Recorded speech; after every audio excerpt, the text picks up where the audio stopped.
The following incidences took place in Michigan in the summers of 2009 and 2010.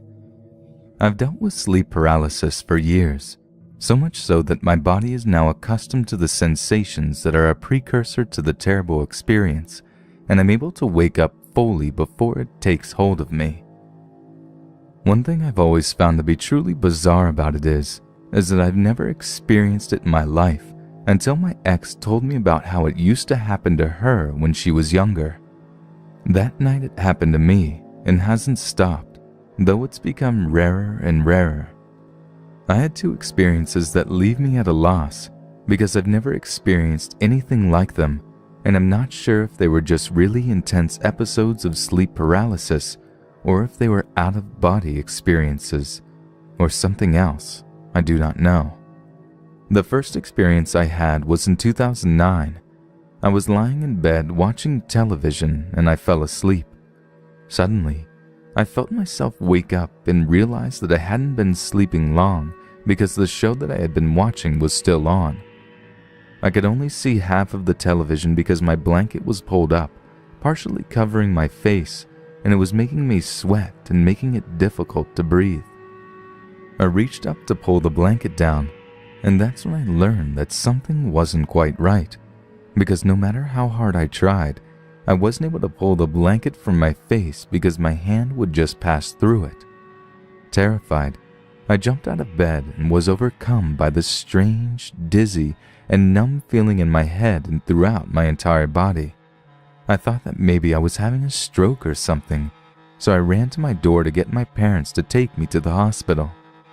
I reached for the door handle, and just like with the blanket, my hand passed right through it. I tried to grab it several times and got the same result each time. My hand passed through it. I then tried to beat on the door really hard in hopes that the noise would wake someone in the house and that they would come check on me, but again, my hand passed right through the door. I then started to really freak out because I thought that I was dead, and I began to hyperventilate and cried out to God. All of a sudden, it felt like there was a zap, and I was back lying in my bed with the blanket over my face, only now I was able to pull it off. I jumped out of bed and ran out of my room and didn't go back to sleep for the rest of the night. I told my mom about it the next day, but she didn't really believe me and said it was just a nightmare, which, for all I know, it might have been. My second occurrence happened about a year later in the summer of 2010. It was mid-afternoon and I was feeling tired, so I decided to take a nap. I went and laid in bed and was struggling to fall asleep. I finally managed to start to drift off when my cell phone rang. I didn't want to answer it because I was almost asleep, but I reluctantly grabbed it and climbed out of bed. Without looking at the number, I answered and said hello. There was no response, and so I said hello again. Still, there was no response. Irritated, I walked out of my room and down the hall toward the family room and said hello one more time out of frustration. Finally, a voice replied, but it was all static and breaking up. I said, "I can't hear you, you're breaking up." Then the voice became clear and it said, "Hello, I need you to do me a favor."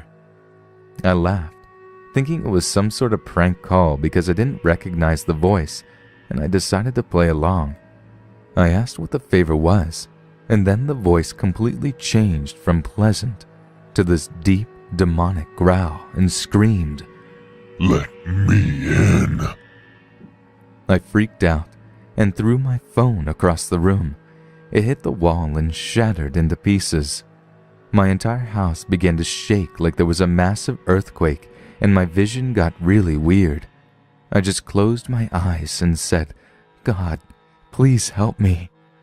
I opened my eyes and was back in my bed, and my phone was sitting beside me in one piece and functional. I picked it up and quickly scanned through my call history, but there were no strange calls made. I also saw that only a few minutes had passed since I first started to fall asleep. I know this is long, but I wanted to share it in hopes that maybe someone out there has an explanation as to what these two events were, if they were just some really intense form of sleep paralysis or something else. I always have intense, vivid dreams, but these were beyond that. They both felt so unbelievably real, and they didn't seem like I was sleeping at all, though I apparently was. They still kind of freak me out when I think of them and would like some insight into them.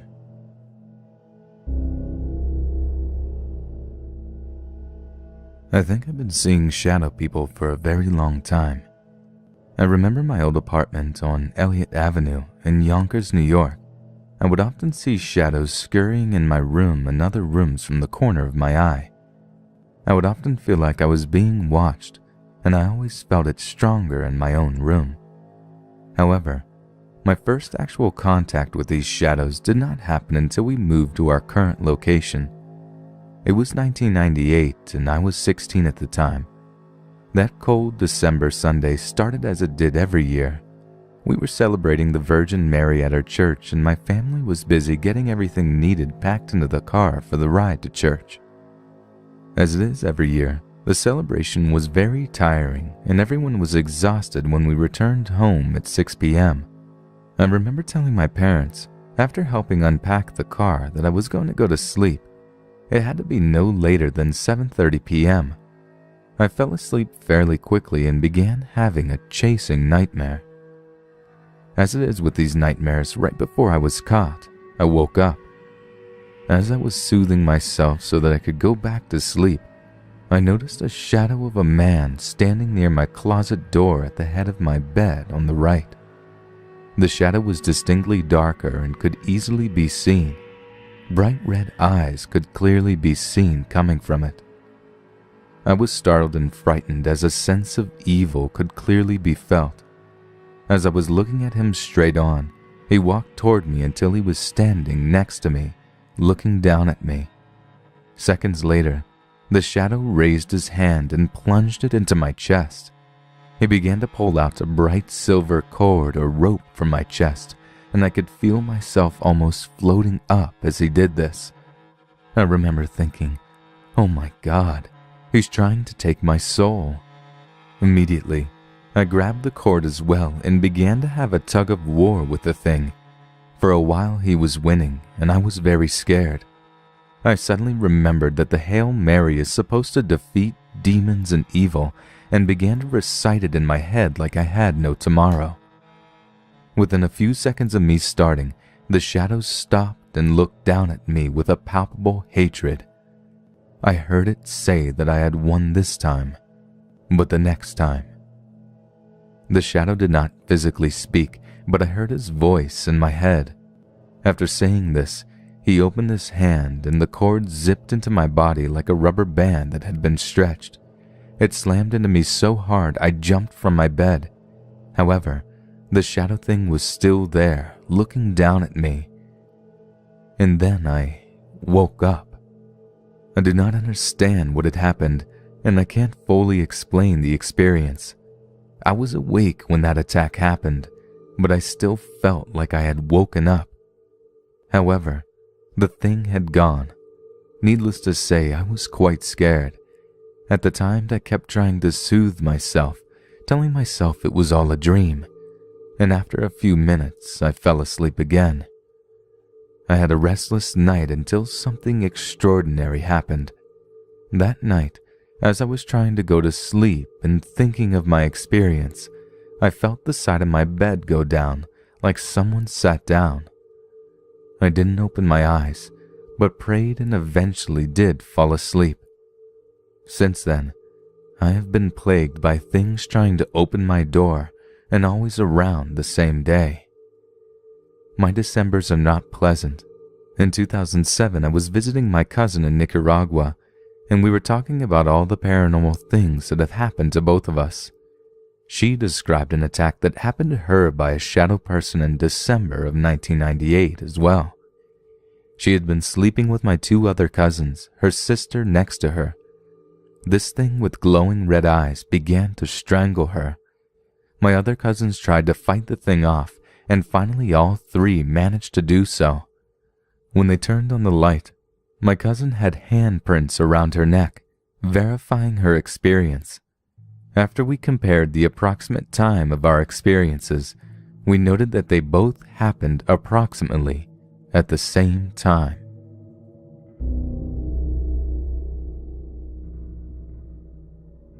I'm 18 years old and I live in Killeen, Texas. I've lived in this area for 16 years of my life and all of my experiences have happened here. It started when I was very young enough that I had to swim in the kiddie pool at a public pool. Otherwise, I would need a swimming vest to be in the deep end. My mother took my sister and me to the public pool in Harker Heights. She was with my younger sister, Rachel is younger by a year, in the deep end, and I was supposed to stay in the kiddie pool until it was my turn to swim with the help of my mother in the deep end. I was tired of waiting and ready to jump in. So you know what? I was gonna do a cannonball. I took a running start and jumped, but I jumped too soon and not far enough.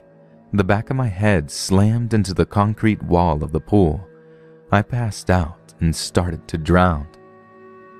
I just remember falling asleep, and I woke up with a lifeguard over me. He had performed CPR and revived me.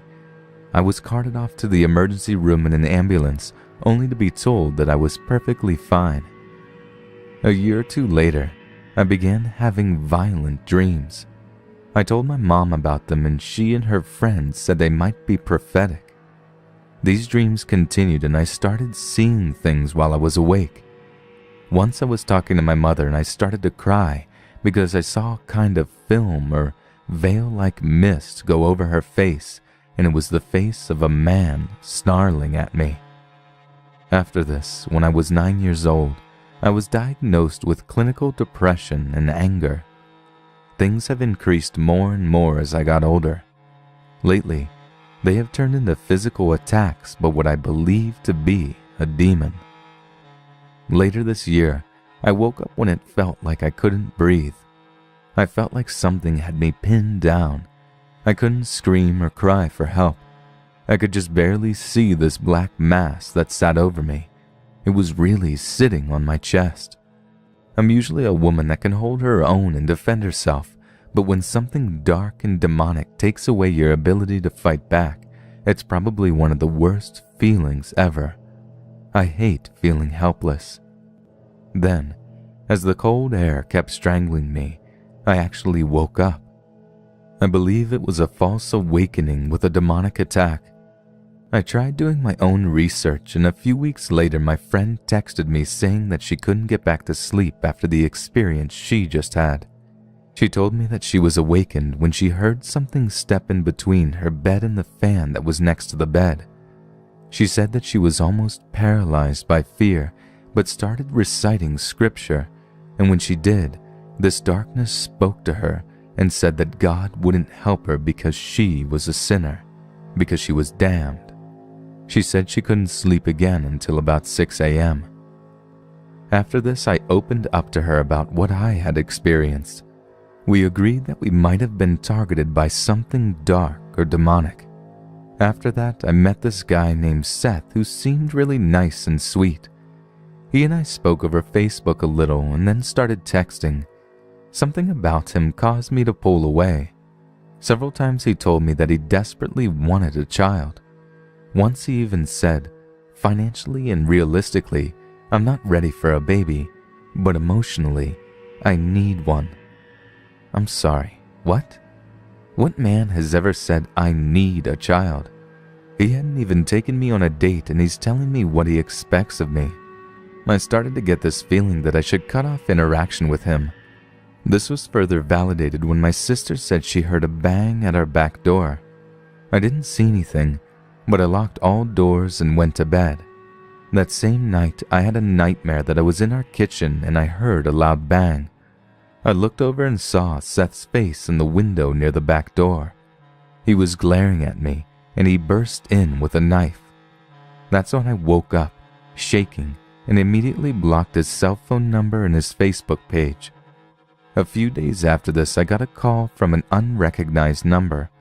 I answered it only to hear the angry voice of Seth. What happened? I can't find your page. Did you get my text? I hung up without saying anything and blocked the number. I haven't been harassed by him since. I believe my nightmare was a premonition of the possible future relationship spiraling into his control over me if I didn't break it off. So I did.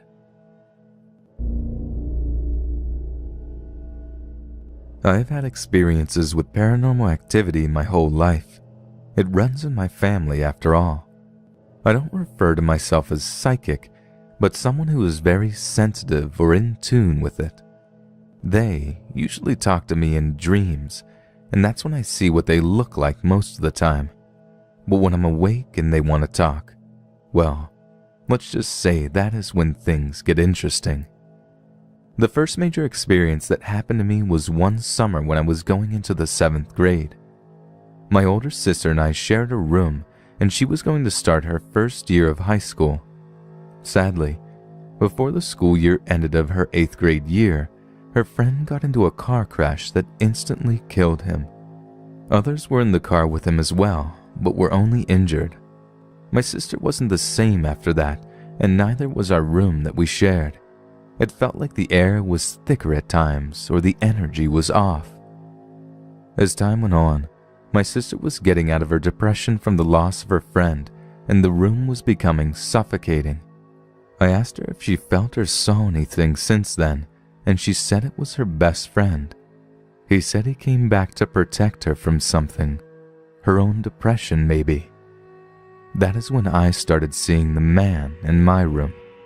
He stood just a few inches shorter than the ceiling, and he was nothing but a black, smoky mass. It terrified me to the point where I couldn't sleep in my room for 2 years, and yes, he was still there until I left that place. Every time I tried to sleep in there, I would see him. It was like he was staring at me, as if he wouldn't let me get near my sister. My last night I tried to sleep in my room, I had a dream of a ghost, a man that wanted to say something to me. He reached out to me, and I woke up in my bed being pressed down hard, as if to shake me awake. He slapped my hand down, hoping to find either my mother's or my sister's hand. There was nothing but the indentation of a giant hand on my bed that was slowly disappearing, as if someone was taking their hand from the bed. I called out to my mom and my sister. My mother rushed in and turned on the lights, and my sister slowly woke up. I frantically told my mother what had happened, and she calmed me down and took me into her room for me to sleep for the rest of the night.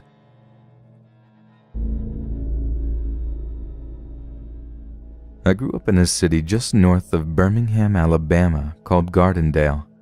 I had a very unremarkable childhood, a very typical upbringing for the 1970s. When I was around 9 years old in 1979, we lived in a small house on a very quiet road. My sister, who was 1 year older, and I shared a room at the time. Like I said, it was a small house. I slept in a bed next to the door of the bedroom, and my sister's bed was across the room. One night I awoke suddenly from a deep sleep. It was one of those times when you wake up and you're immediately wide awake. When I awoke, my eyes focused immediately on a small figure standing to the right of my bed. I remember not being scared for some reason, and the figure just stood there. It was white and glowed, although it wasn't very bright. I could tell it was a female by the long hair, and she appeared fairly young. Naturally, I automatically assumed it was my sister and that she had gotten up for something and was possibly trying to scare me. So I remember looking across the room toward my sister's bed. The low glow from the figure allowed me to see my sister lying in her bed, sound asleep. I then turned back toward the figure, and we just stared at each other. The figure never moved or said a word. I didn't speak either. I just stared. After what seemed like forever, but what I believe must have only been several minutes, I turned back towards my sister and began calling her name. Again, the figure never moved. I was finally able to wake my sister. I told her in so many words that we need to head to our parents' bed. The next thing I remember was my sister and I jumping into the bed with my parents. My sister fell right back to sleep, but I kept watching the bedroom door for the rest of the night. The next morning, I wasted no time explaining what had happened to my parents. My sister actually admitted to seeing it too. After that night, I never saw the figure again, ever. Years later, while talking about the incident with my mother, she told me that I don't know what you saw, but I know you saw it. I could tell in your eyes you were telling the truth. Also, she made the point that a boy my age would almost certainly have exaggerated the details of the story.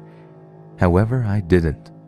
I stated over and over that the figure did nothing but stand there, staring at me, never moved.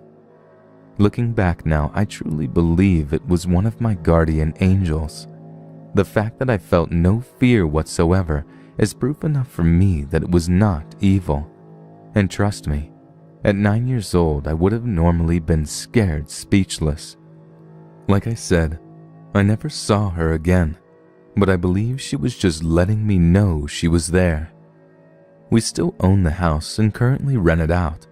No former or present tenants have ever mentioned seeing anything out of the ordinary. I assume if it was anything other than my guardian angel, other people would have seen it by now since it's been 31 years ago. Anyway, it's something I think about a lot, and it always makes me feel at peace. I lived in Michigan for most of my adult life, but was born and raised in Middlesboro, Kentucky, and before my parents passed away, I, of course, visited them often. One summer day while we were all gathered around my mother's table, enjoying her wonderful cooking, my father told me of a chilling experience he had. You need to know that my father was a devout Christian, a Baptist deacon, and would never admit to believing in ghosts or other paranormal phenomena. His firm belief in no such thing as a ghost was based on his insistent faith that once a person dies, his or her soul immediately goes to heaven or hell. His belief in demonic influence was no more than personal evil in people that commit murders, rapes, etc. His belief in strange creatures was totally non-existent, so a story of a little demonic creature must hold some validity. The house I grew up in had what we always referred to as the underfloor. It had no cement walls or floors, just hard-packed dirt. One day while he was down there cleaning out trash that had gathered, he noticed a huge rock over by one wall. He was not aware of how it came to be there, but decided to move it aside. He pushed on the rock, which proved to be heavier than he realized, so he was only able to roll it over. Beneath the rock, he saw a smoothly rounded hole in the floor. Getting down on his knees, he shone his flashlight into the hole, which turned out to be an opening to a little tunnel. His flashlight lit up the tunnel all the way back to where it had made a turn. Puzzled, he stayed in that position looking into the tunnel. Suddenly, he heard something running back beyond that turn and knew that whatever it was heading for the entry hole. He jumped to his feet and stared as the running feet became louder. Something was nearing the opening. Then, quick as a flash, a little red being emerged from the hole. It stood on hind legs, had a long tail, pointed ears, and its hand-like forepaws were doubled up in fists. It glared at my father and stomped its feet in rage. It hissed and spat at him, then turned and ran back into the tunnel. Dad referred to it as a little red devil. Knowing I was going to be sleeping in that house tonight, and not relishing the thought of a possible night visit by this creature, I asked Dad if he had put the rock back over that hole. His response was, "Are you kidding me? I poured cement into that hole." This happened in Hollywood, California in 2004 or 5. I was about 6 or 7 and a scared of my own shadow type of boy. I had been raised in a Christian family and have always had a personal experience with God. I know that God is real, which also means that Satan is real, meaning that demons have to be real. I would always sleep in my room at my grandma's house along with my grandpa. We slept on opposite sides of the room with a chair and lamp between us. One night, after having said my prayers, I went to sleep. I woke up in the middle of the night because the lamp was on. I looked up and saw what at first I thought to be my grandpa sitting in the chair. Boy, was I wrong. This person was holding a book that was covering his face. He was dressed all in black, and his hands were a waxing shade of gray. I thought it odd for my grandpa to be up reading at such a late hour. So I said, "Grandpa, why are you reading so late?" I got no answer. The book slowly lowered, and I will never forget what he looked like. His eye sockets were sunken in at least 3 inches. His eyes were completely black, as was his mouth. As I recall, he had veins from his lower lips to his neck, and they were black as well. Instantly, I was paralyzed with fear. I didn't know what to do. He opened his mouth and spoke, but it wasn't English. It sounded to me to be Middle Eastern of some sort. I cried softly, gathered up the courage to jump down and jump into my grandpa's bed. I then said softly, "Jesus, Jesus." And then when I looked up, there was nothing there. I don't know what it was, but I know it was real. This story is of my mother when she was younger, in early teens. It was back in late 1960s or early 1970s when my mother's family, my grandfather, grandmother, 2 uncles, my mother and aunt, moved from Karachi to Islamabad after Islamabad became the capital city of Pakistan. As my grandfather was a government employee, he was given a government accommodation, which was a 3-room, 1-bath, and 1-kitchen quarter with a backyard and front yard. There were similar government quarters standing next to each other, all occupied by the government employees recently posted in Islamabad. Those quarters were built after clearing the woods. The places in Islamabad where the quarters or houses were not yet built were still covered with woods at that time. It was kind of spooky in Islamabad at the time because as soon as the sun went down, no lights could be seen, and people used to stay indoors due to spooky darkness outside.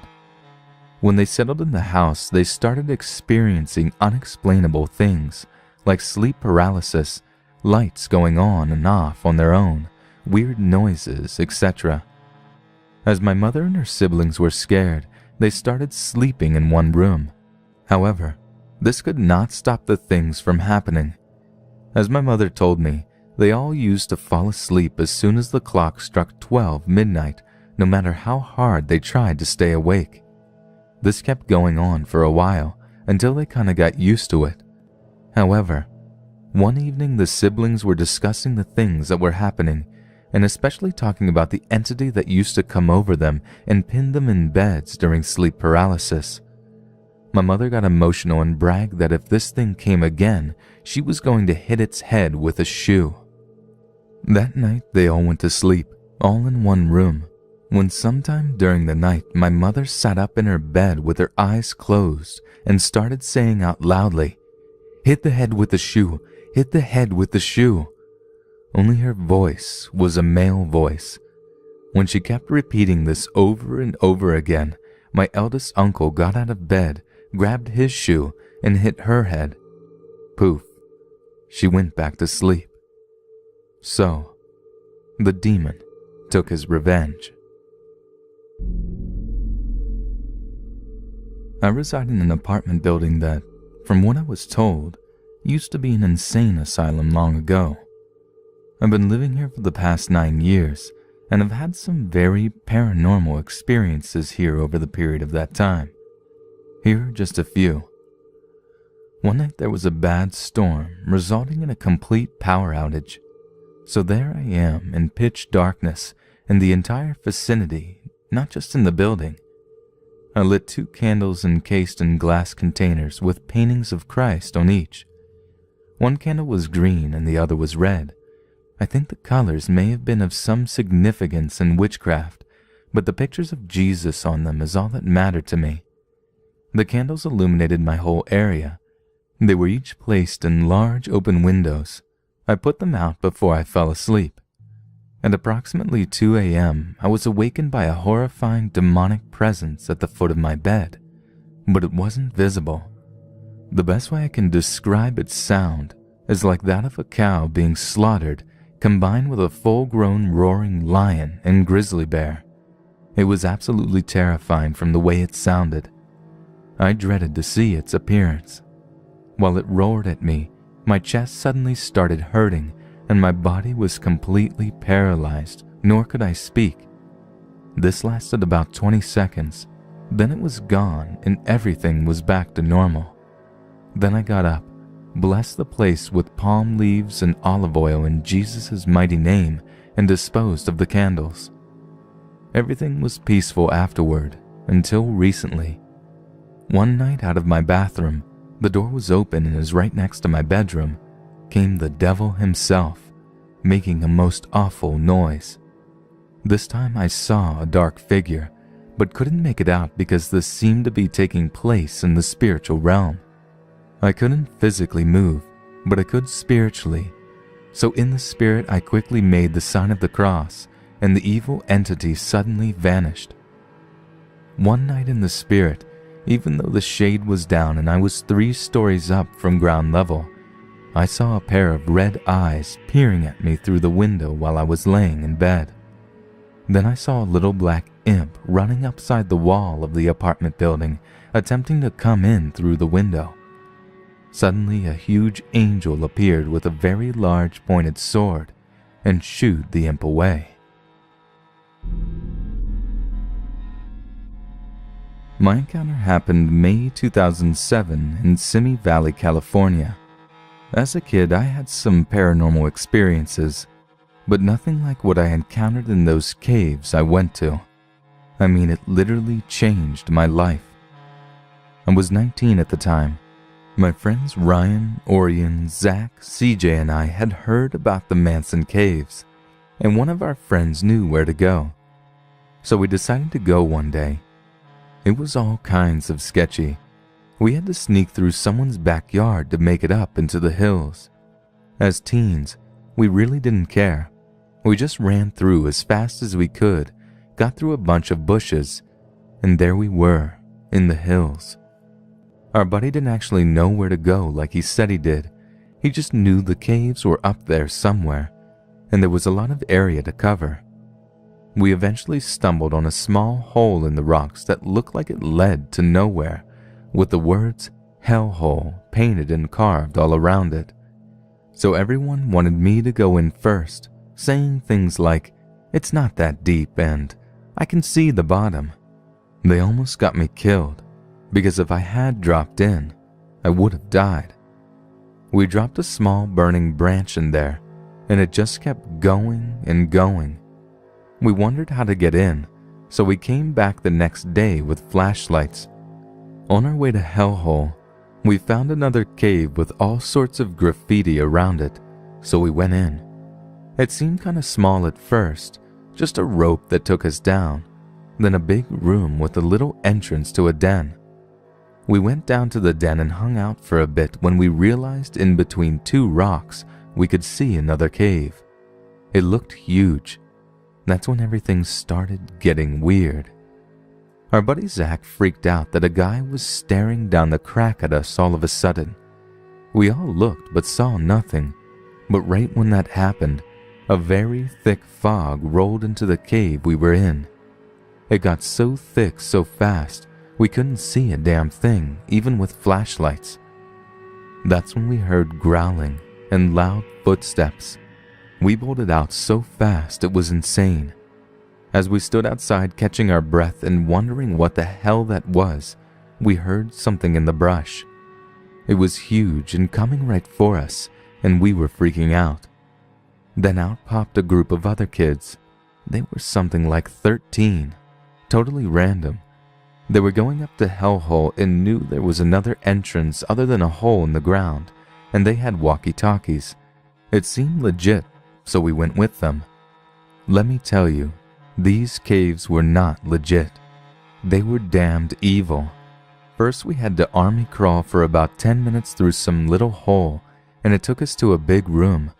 The room with a hole in the top I almost dropped down, and below us was a 100-foot drop. Seriously, it was huge. There was a rope so we could swing across. We got across and started to carry on when we started hearing whispering. We all stopped and listened. The whispering turned to laughter. It seemed far away, but being stupid kids and teens, we decided to carry on. A few minutes later, I asked my buddy Orion where Ryan and Zach went. We realized that we and one of those random kids were the only three together. Everyone else was either in front or behind us. We didn't even notice they were gone. The kid used his walkie-talkie, but it was all static. We didn't really know what to do. We were just kind of lost in this cave alone at this point. Then we saw it. A crazy-looking old man, but nothing in his eyes. I mean nothing. He had none. He was pale as all hell, and he was laughing mindlessly. We had no idea what to do, and the one kid booked it, so Orion and I did the same. We didn't know where to go, so we tried retracing our steps back to the entrance. We got to a very hard part to go back through. There were these slides, basically two rocks with tiny crevices between them that acted like a slide. We started climbing back and I felt something grab my leg. I freaked out and Orion shined the light on it. It was as if the old man we saw was there for a split second and vanished. Literally, that was what all three of us saw. We kept going and all of a sudden, it was as if I had snakes slithering all over me and I started screaming, but so did Orion and the other kid. Then the feeling was gone, and they had felt it too. We left and Orion's grandma had left him a voicemail. She's a psychic medium, so she said she felt something dark happen to him and wanted to make sure he was okay. She told us we had to come see her immediately, so we did. Right when he walked in, she said, "You seem okay." But when I walked in, she said, "Honey, what the hell did you just bring into my house?" I had a demon attached to me, she said. I had to be cleansed. She had me lie down and had my friends form a circle around me and hold hands. What happened next I didn't expect in the slightest. She started saying a spell or something, but whatever it was, she pissed this thing off. I thought the room was shaking until I realized it was me and I nearly blacked out. I started feeling as if I was being strangled and then finally was able to breathe again. And I watched a huge shadow-like thing, I don't really know how to describe it, above me and vanish through the wall. She explained to me later that I had a demon latched onto me, as if it was waiting for the right time to possess someone. She said something about me having a white aura and making me vulnerable to its presence, but also making me able to resist things like possession. I will never forget that day, ever. Sorry for rambling so much about the cave part, but I feel what led up to those events is important. I have since dealt with one other demon that was very malicious, but I will have to tell that another time in another post. Please, if you have info about demonic possession or demons, please comment and let me know. These creatures from another dimension fascinate me ever since this happened.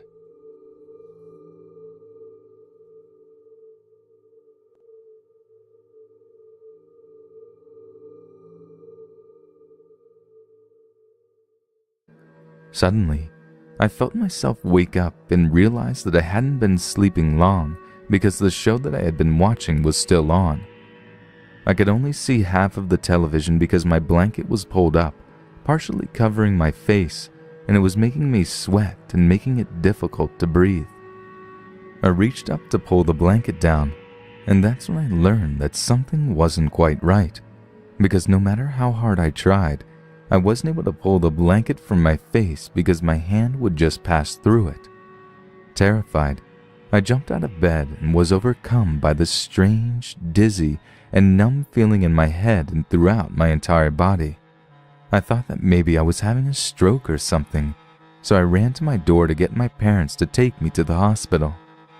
I reached for the door handle, and just like with the blanket, my hand passed right through it.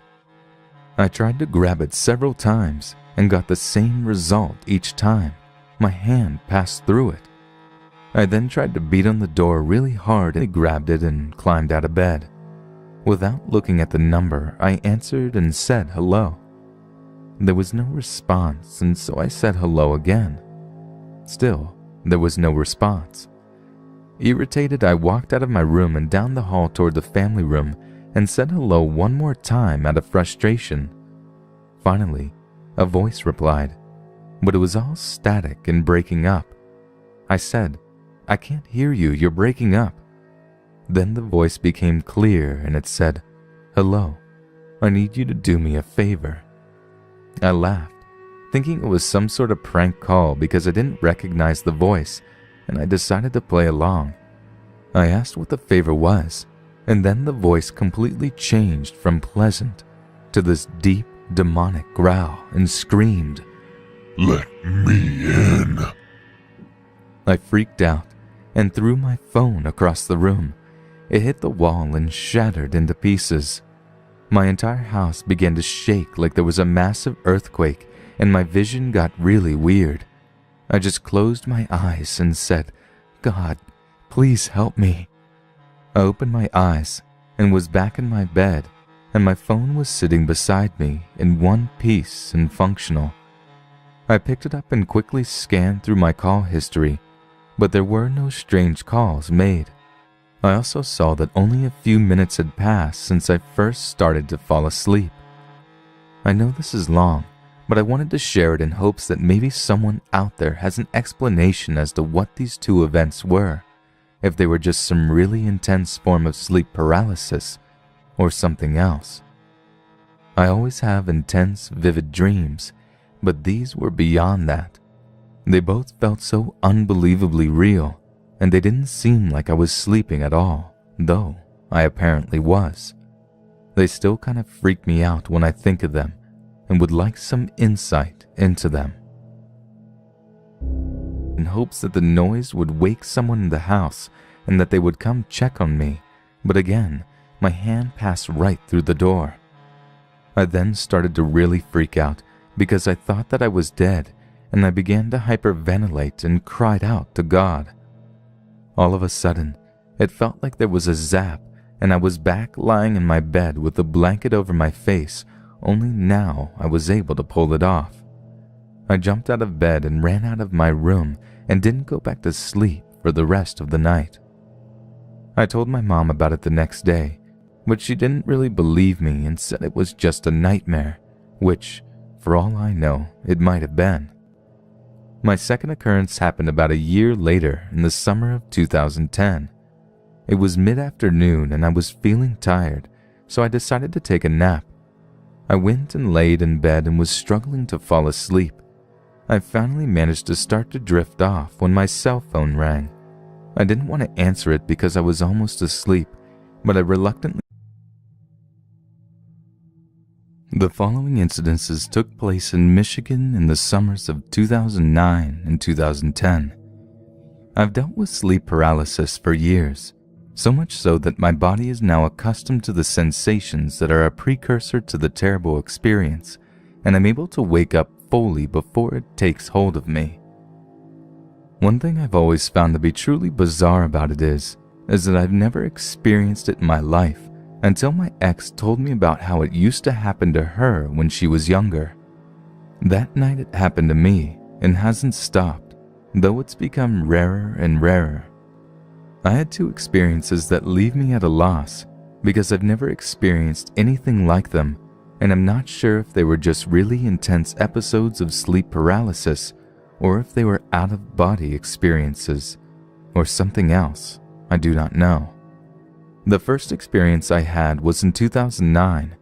I was lying in bed watching television and I fell asleep.